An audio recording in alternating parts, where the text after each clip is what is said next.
Hi, and welcome to the Places Medicine podcast. My name is Carrie Denning Jackson. I'm the founder of Places Medicine, and I'm so excited to be here with Caroline Ghosn, a very good friend who I've known for 20 years at this point, which is crazy. So really, the reason for bringing Caroline on is her message, but also I really want this audience to think expansively about what Places Medicine is.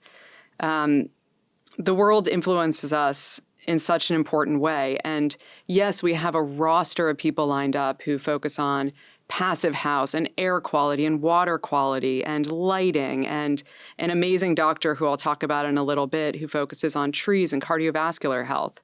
But I want to start with somebody who thinks about creating places and doing that through art and multisensory experiences.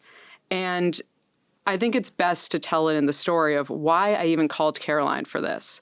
I was walking down the street in New York City, and I'd just gone to a conference with Mount Sinai about environmental exposomics, which is this wonky term, but it's essentially, again, how the places you live influence your health. And the conference included people who studied air quality and health, people who looked at floods and mold in people's homes and their health. It even focused on a doctor who felt so strongly that you needed to have a map of where you live included in your medical health records. So it was just this amazing lunch or conference. And afterwards, I had lunch with Dr. Aruni Bhatnagar, who's at University of Louisville. And he's, as I mentioned before, he's done this amazing study, first clinical trial ever of how nature improves our health. And he looked at tree canopy, and he showed that over time, cardiovascular disease declines in areas where there is robust tree canopy. And one of his next projects is this idea of creating microforests in cities. So taking a small portion of a city block, planting it super densely with trees, and it being a place of respite. And he wants to study the difference between walking in a parking lot, for example, and then spending time in the microforest with the idea that it will reduce cortisol and improve your heart rate variability. And one of the things he mentions is, I want this microforest to include art. I want it to have sculpture. I want it to have opera. And I was so blown away, but I thought, that's such a good point. Art is critical to our health. It's critical to excitement and solace and everything that drives us as humans. You can't leave it behind. And so I immediately called Caroline after the lunch, walking down the street, and I said, we have to talk about this. You have to be on this podcast just to be the foundation of how we think so broadly about place and health and who we are. So let's dig into it. Talk to me. Who are you? You say you're an experienced architect. What does that mean? Hey, Carrie. It's great to be here and have this conversation. So I'm a multimedia artist, and I've worked in many different domains, but with very common themes. So I found that the easiest way to explain what I'm doing is experience architecture. So last year, as an example, I had two major projects. I designed and led the build of the temple at the Burning Man Arts Festival. The temple that I designed was called the Temple of Together, so I'm sure we're going to talk about that because that was a multisensory experience in a very unexpected location. And then I immediately moved to New York and moved into a rehearsal space for Duality, an off-Broadway world premiere that dealt with mental health. Which was amazing. Thank you. It's amazing. Love that you came and experienced that, which was a creation of a completely different environment. So through two very different media, I was able to participate actively and, in the case of Temple, lead an ecosystem that was meant and designed for healing. It was designed for human connection. It was designed for appreciation, and it was designed for healing. And I examined that from the perspective of creating physical space, but also creating a community around that physical space, and then thinking about what is the emotional resonance of these places that we're building. So all of these themes are really fresh in my mind, and as I come off of that year, I'm integrating what I've learned. So our timing couldn't be better in terms of this conversation. One just stat that came up right away when you mentioned what you mentioned about the microforests is this relationship between visual art and your brain. I don't think that many people know that viewing art that one considers beautiful increases your blood flow to your brain's pleasure centers by 10%. And that's the equivalent to a reaction of seeing a loved one. So when you think about that as just the starting point for this conversation, there's so much healing that's accessible to us with such small changes in how we're designing our environments. And it's a bit of a waste for us to not be having this conversation and not take the opportunity to be incrementally thoughtful about projects that we're already building in order to get to that place. Yeah, and it's the places we live, it's what we seek out, and it doesn't have to be a museum. Totally. It can be so many other things. So I think on that, there's this term called placemaking. What does that mean, very simply? From my perspective, my understanding of what it means and my lived experience of it is having a vision and a shared agreement about how a place is going to evolve in a community and showing up in alignment with that shared agreement. So I'll give you a specific example because that sounds super abstract. So last year with the Temple of Together, so I'll take a step back for those who haven't been to Burning what Man is and Burning don't know Man? what we're talking I have about. been, and it is crazy. It's beautiful. But what is it? So it's the largest outdoor art festival in the world. It's a gathering of over 75,000 people in the desert in Nevada. And you're on federal land. You're in this essentially huge open space that's encircled by mountains that is a dry lake bed. So there are no trees anywhere. There are no animals anywhere. There are barely bugs anywhere. So it really feels like high desert. And in this space, you have the ability to create art on a different scale, and you actually have the ability to burn it, hence the name Burning Man. And so there are a few pieces every year that are central to the experience where the lead artists will collaborate with the local authorities to safely design a burn experience for that piece. The temple is the... So you literally create a piece of art. To burn it. And then you burn it down. Correct. Okay. So the temple at Burning Man is the largest mandala in the world. Because if you think about it, you're creating this massive structure. Last year's temple was 70 feet tall and 130 feet wide. You're creating it over the course of several months with thousands of volunteers, and then you're intentionally destroying it in community. So the way, you know this, but for those who haven't been to this experience, the way that it works, and it's such an incredible... I can't even describe it in words, but I'll try. The way that it works is that the community gathers to close the festival by sitting in silence around the temple and burning it down. And people wear white, and they're in silence because the temple is this non-denominational space where anybody can do things that we associate usually with religious places. So people get married there, people set intentions there, and they charge the space with all of that vulnerability and all of that intentionality. So over the course of a week, it becomes a space where by day 7, within 100 feet, you can feel what's going on. Yeah. And I just want to pause because a lot of people listening to this are probably architecture, building, real estate wonks and, came to this, like I'm in real estate and came to this again to maybe focus on something, bricks made out of seaweed or something. So what I think is crazy about this is, Caroline did this within, you build this thing in something like a week and a half. You have 19 days. 19 days, there's dust storms. You're building it, you burn it.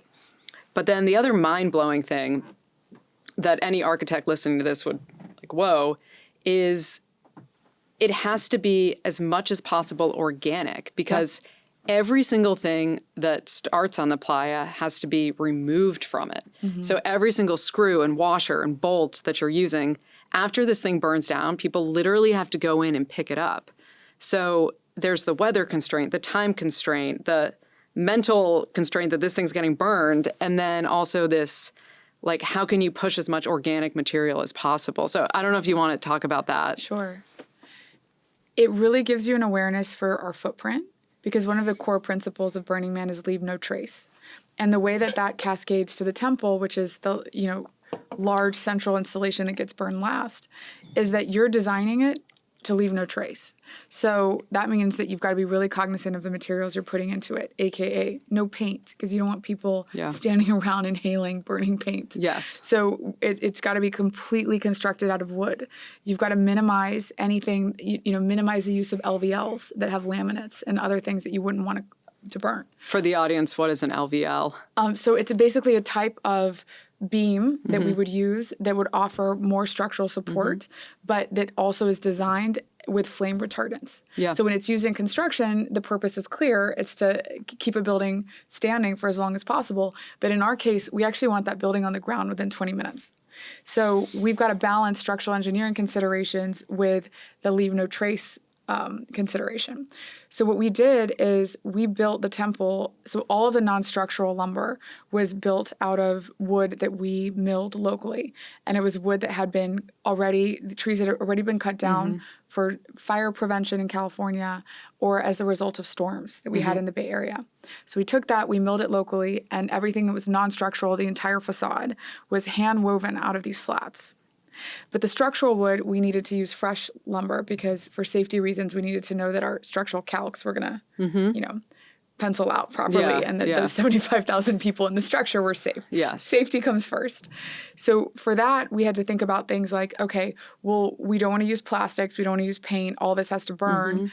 And then we had to think about, well, how are we bolting these pieces together? So we've got to pick up those bolts. And where are all the foundations going to be happening? Because we've got to make sure that we're tracking that. Once this thing is burned down, we've got to go in and we've got to take these American earth anchors out of the ground. Wow. So there's a build, there's a burn, and then there's what we call LNT, leave no trace. And all three of those phases are equally important. So when you look at a project from this perspective and you leave that plot of land completely looking the same as when you arrived after this intense experience that's lasted a month, it gives you so much awareness for how much trash you produce, for the kind of chemicals that we're putting in our typical structures that don't have those requirements. And it makes you more lean as a builder and as someone who is a consumer of built spaces. It's amazing. I think it's, architects and what we do, there's such an element of you want this building to last such a long time. So it's so interesting. I think it's also important to touch on what we're talking about here. We've been talking about architecture and art, but what you're doing is multisensory. Yes. So talk to me about that. Yeah, sure. So the goal here when we're designing the temple is to create a space that feels like a safe haven for all the participants. It's a space that we've decided as a community is going to be somewhere where you can put your burdens down as a human and you can come together.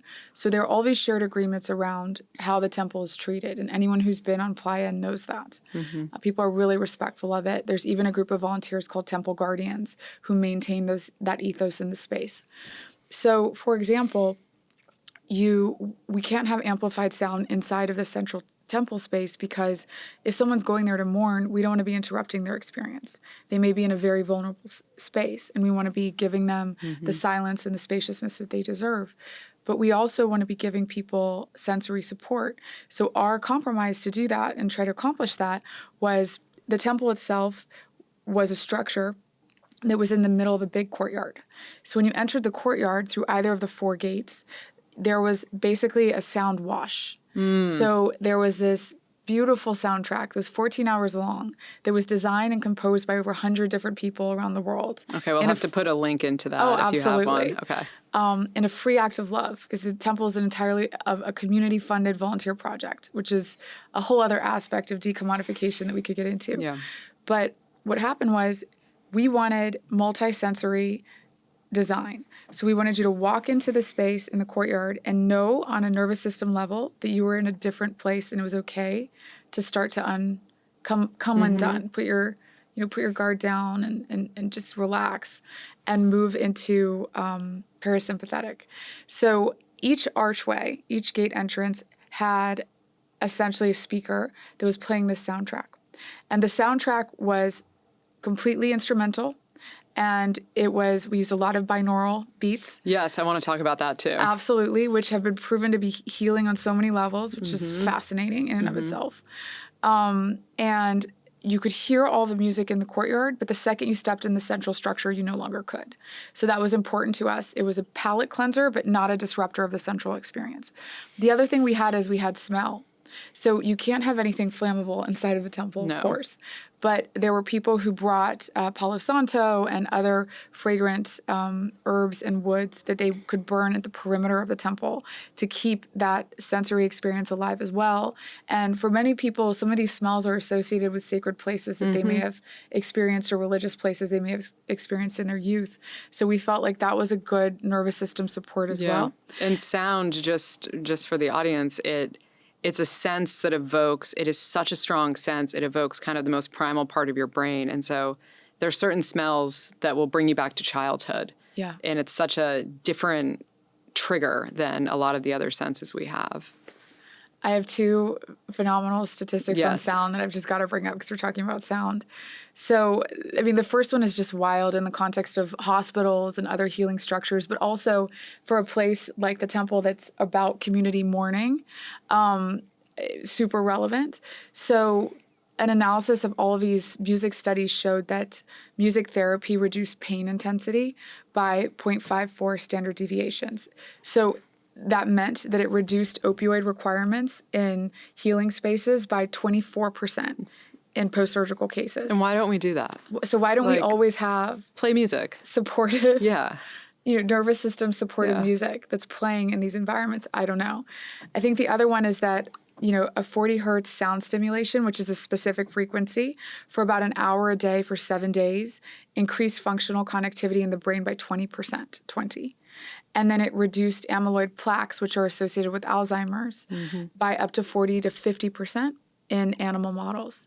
So there is now this whole practice around binaural music and specific sound frequencies for Alzheimer's patients. But why aren't we using music preventatively to avoid getting to that place? And why aren't we thinking about that in the design of our public spaces and our community spaces? Yeah, in our homes. And Totally.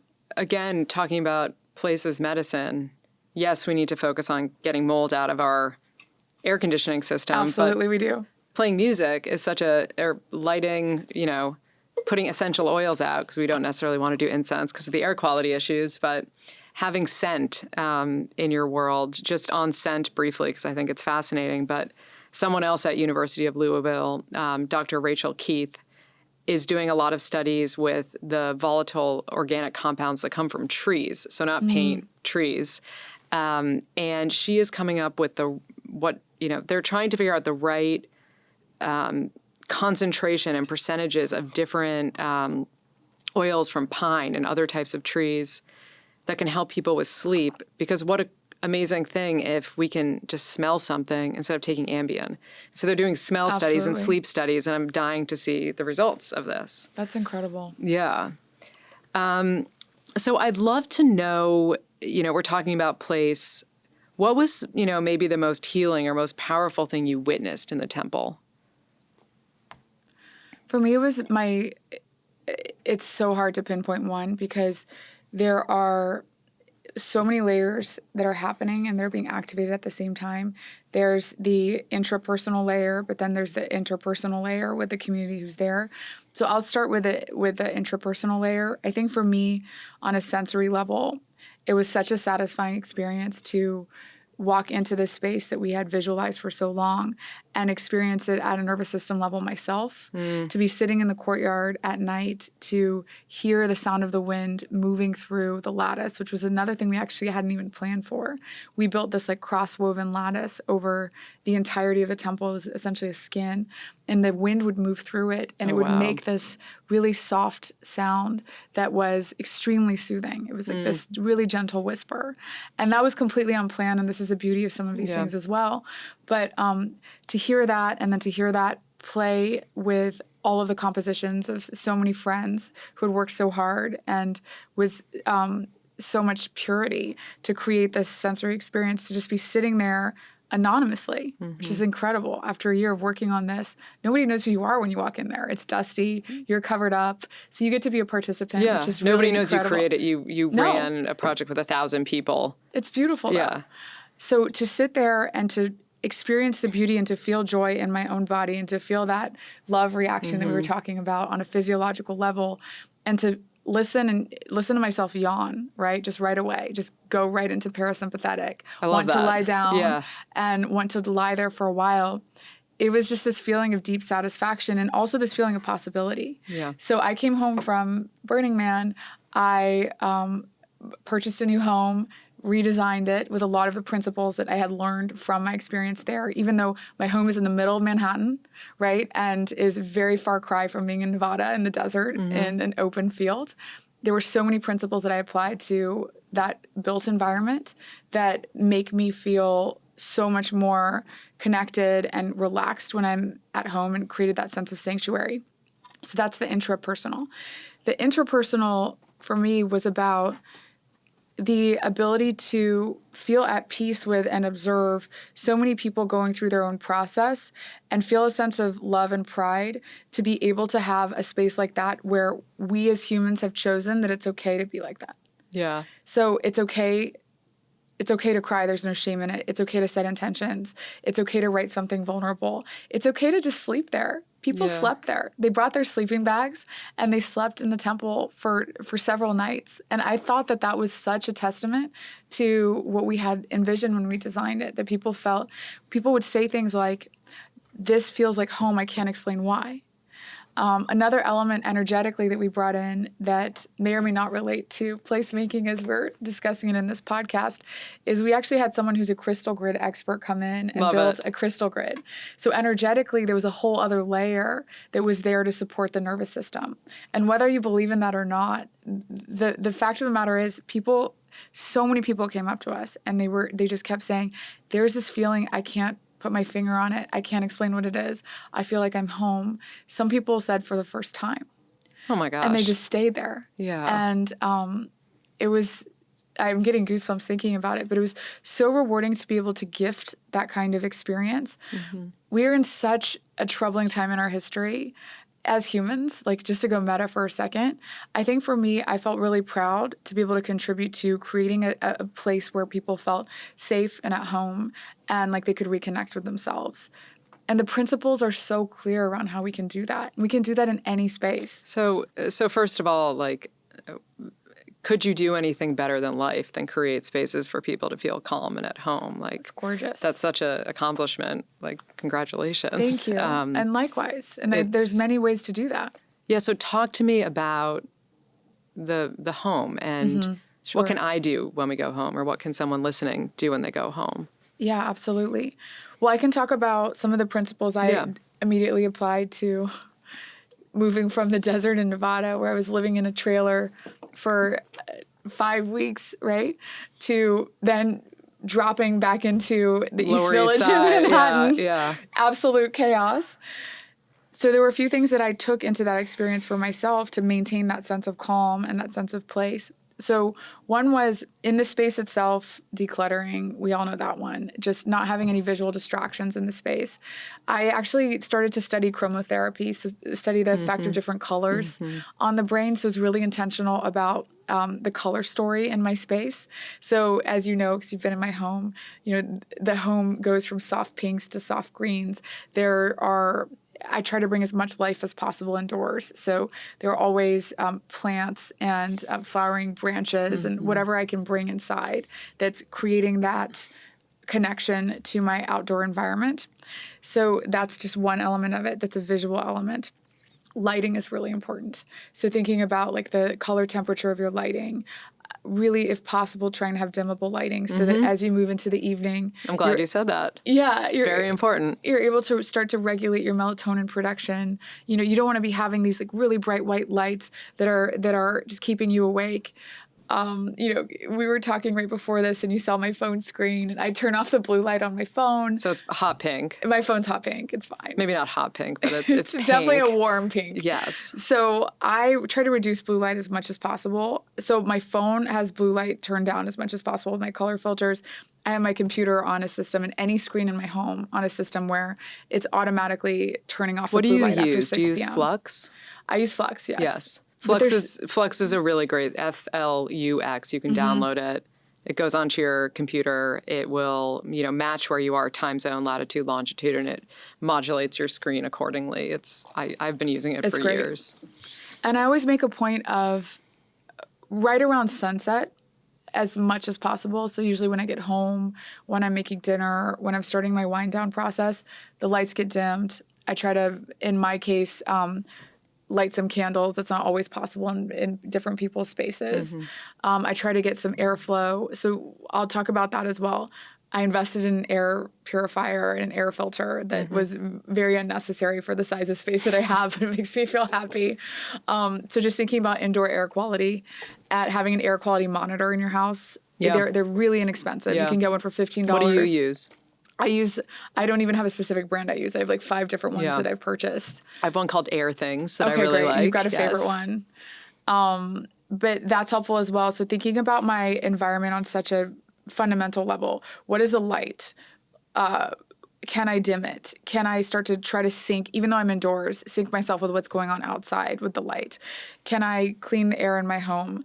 I am obsessive about a water filter. I literally have a water bottle right now that was given to me by my water filter company. So thinking about the water that I'm drinking out of the tap in my case and having that be filtered, shower water filtered, especially for chlorine because I'm in New York City.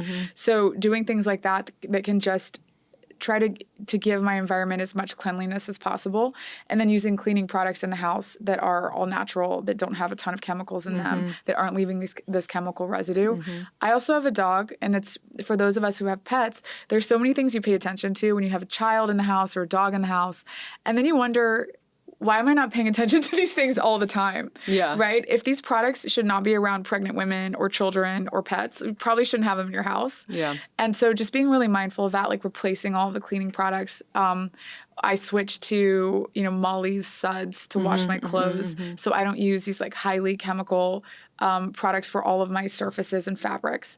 So I used to have really bad acne, and it just went away when I made those 2 changes, when I switched my detergent and when I stopped using chemical, really chemical cleaning products. And so my body just gave me that immediate response, like, yes, we like this. So those are a couple things I do in my house. I have one of the speakers from the temple, and it's in my house. And so I play that 14-hour soundtrack in my living room so that I have those binaural beats going essentially all the time. So they're always super faint in my living room. And so I'll move towards them if I want them. I'll move away from them if I want quiet. So the way that my house is configured is you've got the living room on one side, then you've got the dining room, then you've got the bedroom. So it's completely quiet by the time you get to the bedroom. But the living room, which is on the street side, can get a little noisy sometimes. Yeah. So it's nice to have that white noise there to balance that out. So these are a couple things that I do that kind of give me that sense of peace.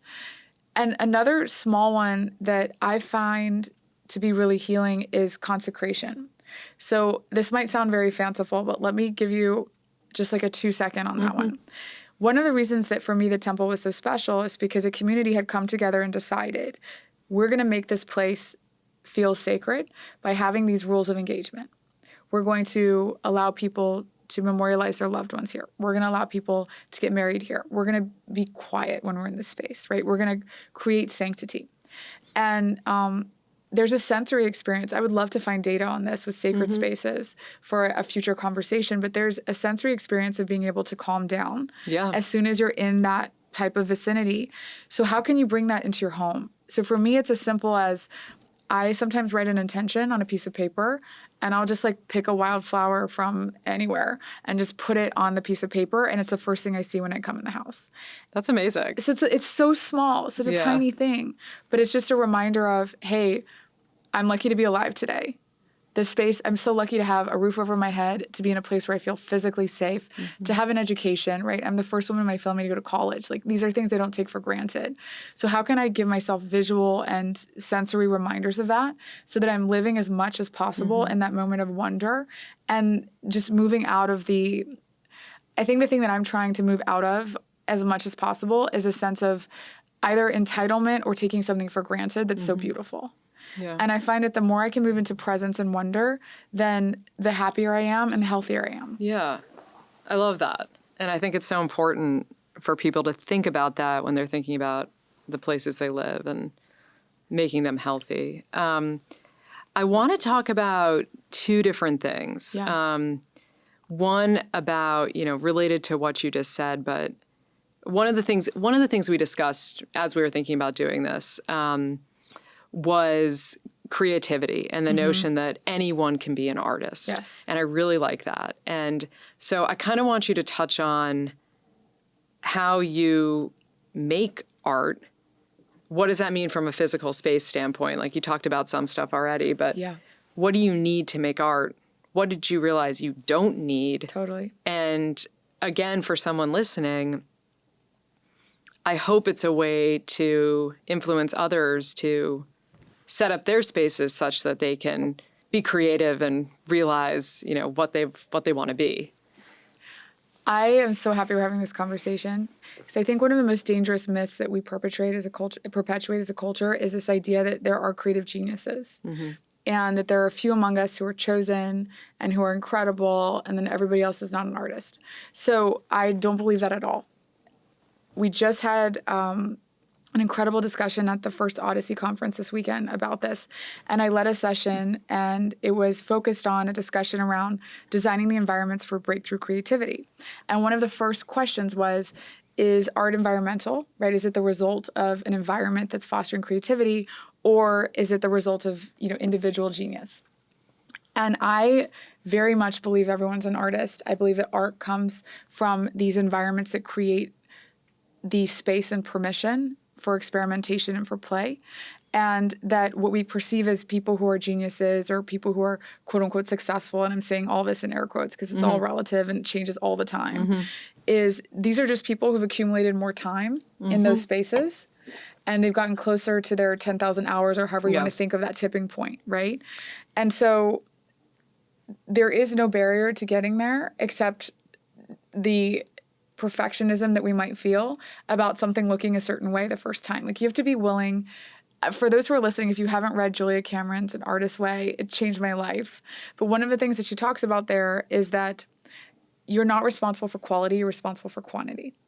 And bear with me here. Okay. The idea is that you're keeping the channel open for creativity and for making art. And the longer you keep it open, you're inevitably going to get better at what you're doing, right? So instead of focusing on the product of every single art session or whatever you want to call it, just focus on how many reps am I getting in? How many hours am I putting in? And then just trust that the resulting alignment with what you were intending to create is going to be there. In the same way as if I go to the gym for an hour, I'm not going to expect to have a six-pack immediately, right? That's just ridiculous. You need to incorporate exercise into your daily life over years and let go of the expectation of how and when for you to find to have great results. And people, when we're talking, you just said exercise, like people will do stuff like they leave their exercise clothes out in the morning or they leave their shoes out. Is there an equivalent like that for art? Do you have a sketchbook out? Do you have, what is it that you have? I just try to reduce any barrier to making art. So depending on what everybody has a different interest, right? Some people love writing. Some people want to draw. Some people want to make music. Like there's a million different ways. So I would just identify for you what's the most fun and just make that accessible. So for me, I notice that if I don't write for a little bit every day, I become extremely cranky. Does not matter what I write. But if I sit down and I just put pen to paper for 15, 20 minutes, does not matter what is being written. I love this. It kind of clears the flow of my, anxiety or whatever thoughts are ruminating in my brain. And then all of a sudden that channel's open and other things can come through. There's like no more sediment that's clogging that. I'm going to tie that back to health because what we found as well is that cortisol levels before and after just a 45-minute art making session, they found that there was a 75% decrease in cortisol after 45 minutes. It didn't matter what the art was. It didn't matter if people identified as being good or bad at art. The process of making art reduced their cortisol by 75%. And I've seen this firsthand because my son loves art. And so we'll do art together. He's 4.5. It's so much fun. And when I wear my Aura ring, I only need to do art with him briefly, and it will show me in a restorative state as if I'm taking a nap. Exactly. And he even will say, which is adorable, he's in Montessori, this is probably why, but he'll say, Mom, art calms my body. It calms it. And it's just, he is that statistic. Yeah. It's yeah, amazing. We all are. And so thinking about what is the lowest barrier to art that you have in your life? Singing is a great one. Singing is, we all know that the sound of your voice and just humming can move you into a parasympathetic state. So you sing your favorite song out loud while you're getting ready for work. Like, do whatever you need to do, but incorporate art in ways large and small, and just start to track how you're feeling after.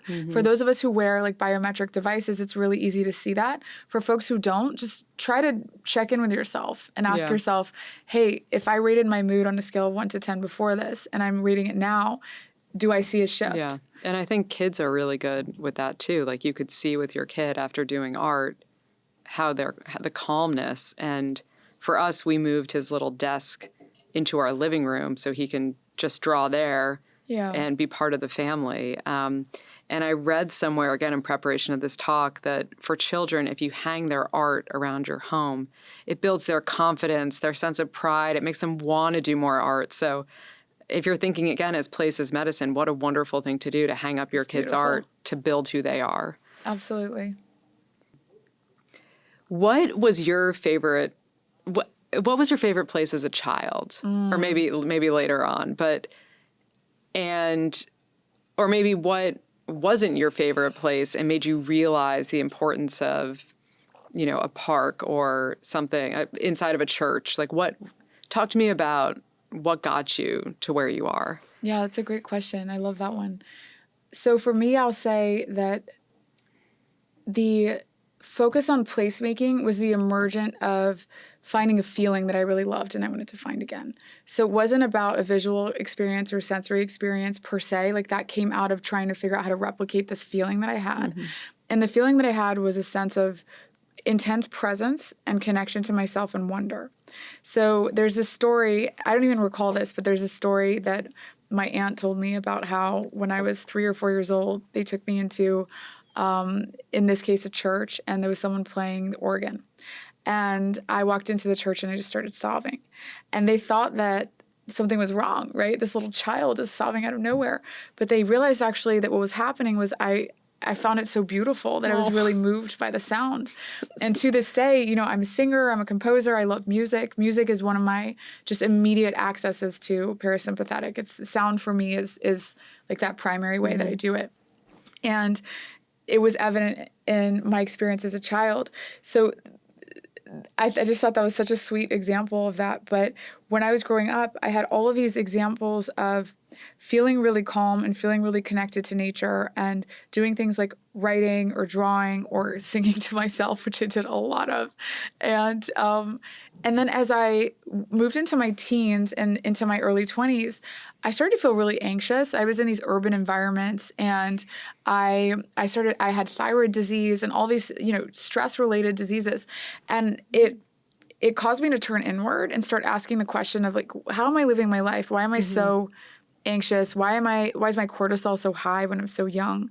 And I started to inquire and ask myself questions around, how do I get back to that state that I remember as a child, or that state that I remember of just presence and simplicity, and what are the factors that tied into that?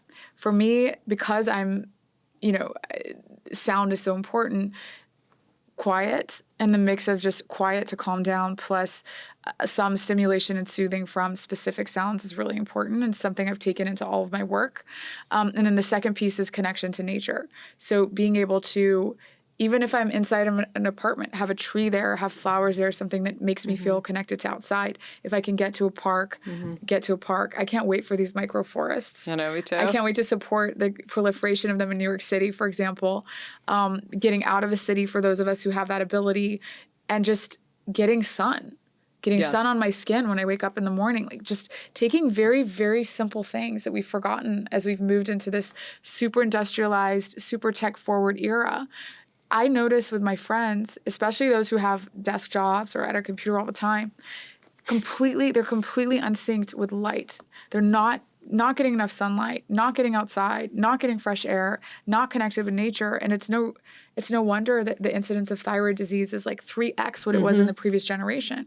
There are just so many simple things that regulate our bodies that we need to incorporate into our built environments, and that we need to incorporate into the way that we include parks and spaces of respite in urban environments. Yeah. And sunlight is something that's so critical. And I will have someone on named Scott Zimmerman shortly to talk about sunlight, and specifically infrared sunlight. And we have taken incandescent bulbs were warm for a reason, because they had infrared in them.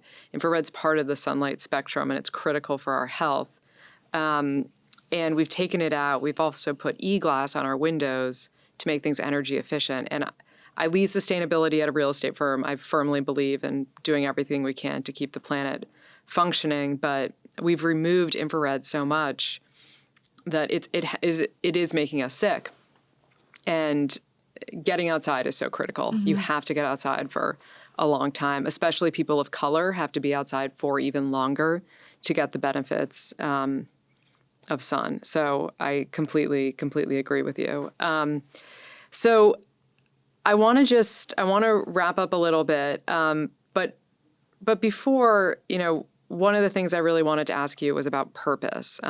Sure. Dr. Drew Ramsey, who's a psychiatrist, he's based in Jackson Hole, Wyoming, just put out a book called Mental Fitness. And he talks about, you have to treat your brain like a muscle, and you got to essentially go to the gym and do the things to make your brain function. And some of those go to the gym recommendations, it's eating well, it's community, which we talked about. Community is so important about creating the places that you live in.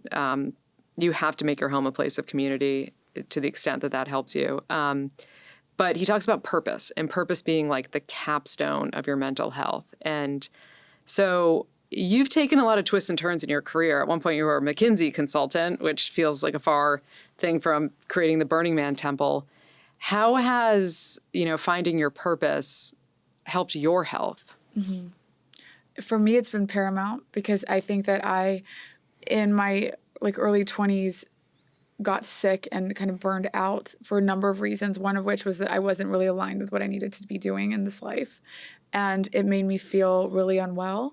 And so I went on this journey to heal my body, but also heal my sense of who am I and how do I align my everyday life with who I am. So, you go back to Maslow's hierarchy of needs, and we're so fortunate that we have our survival needs met at this point. Many of us have the privilege of having our survival needs met. And so you start to consider things like, what does self-realization look like for me?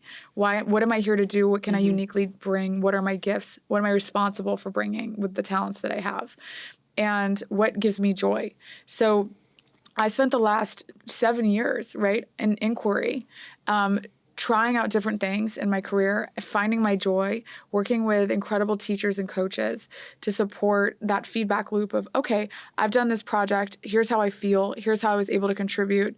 And it's so funny, because I'm at this point right now where I'm evaluating a few different projects for this year and the next couple years. And I'm doing this again, where I'm taking the projects and I'm assessing them by how aligned they are with my purpose and how much effort it takes to put into them and how they balance out with what are the opportunity costs with the other things that I can be doing. And it's this constant examination, so that I'm not just taking the first shiny thing that's coming my way. I'm being really intentional about how I feel. I'm an extremely intuitive person, so I do make decisions. I try to marry my intuition with a rational analysis of what I'm doing. So I'll take the opportunities and I'll organize them in this very methodical way, but then I'll just let that go and see how it feels to visualize myself experiencing each of them for the next couple years of my life. And how does my body feel? Do I feel tension or do I feel release? Do I feel joy? Is my energy moving up? Or do I feel like I'm getting smaller? These are equally important data points. And I'm in this constant dialogue with both sides of my brain in order to make these kinds of decisions. And I've just gotten better and better at doing that over time. So speaking of putting in the reps, that's also putting in the reps, right? Learning how to listen to yourself. You get better and better at doing it, and you're able to listen to more and more nuanced voices over time, so that you can make those decisions that are in alignment. And there's no good or bad decision. because everybody's here for a different reason and everybody has a different constellation of talents, right? And so it's really about this whole journey here is about getting to know yourself and then bringing those gifts to other people. Yeah. And it's such an important thing to consider. I think for so many people, when you're choosing your profession, you don't think about things like that. And I think what's kind of sad right now is we're moving away from hybrid workplace, for example. And I like being in the office. I have a 15-minute commute and I ride a bike. I love it. It's amazing. But I am healthier at home. I have a lot more sunlight. I can move around the way I need to move around. And I know that's true of so many people. And so I'm curious, where things will be health-wise for people. And I do think it's really sad. In many cases, the office environment is not a healthy one. So that'll be an interesting thing. So I want to wrap with a couple of questions I didn't prepare you for. So, great. Yeah. I'm looking forward to this. But I would love to know your favorite piece of art and your favorite song or favorite musician. Oh, that's too difficult. There's no way. Just pop a few. I can't pick a favorite. Right now, my favorite sound is this soundtrack that we designed because it's just so. I've listened to it a million times, and it's 14 hours long. So I still don't feel like I know it. And every time I listen to it and I experience it, I feel a different emotional connection at different points. So that's really what's present for me. Favorite piece of art? I don't really have a favorite piece of art. I'm one of those people who I sort of cheer on the process of art making, no matter whether I agree or not with the art, or no matter whether I feel anything or don't. So my favorite piece of art could be a cheeky flyer that I saw on my way over to this podcast studio in the East Village, because there are a lot of really hilarious ones everywhere. It changes like minute to minute. I love that. Yeah. And that's so great. Versus saying, this particular piece in this museum. Yeah, so, I just don't have this like art can be every day. Of art. It's every day. It is. Yeah. And everyday creativity is some of my favorite, because there's no like big old around it. There's no grandiosity. It's just like, we're all creative. This is hilarious. I'm just going to share it with people because I think it's funny. Yeah. It's capital A art versus lowercase. Totally. I heard that and I love that. So thank you so much, Caroline. Thank you, this was Carrie. so great. It was so much fun to do this with you. And I hope, we can continue this. Thank you for having me. This was great.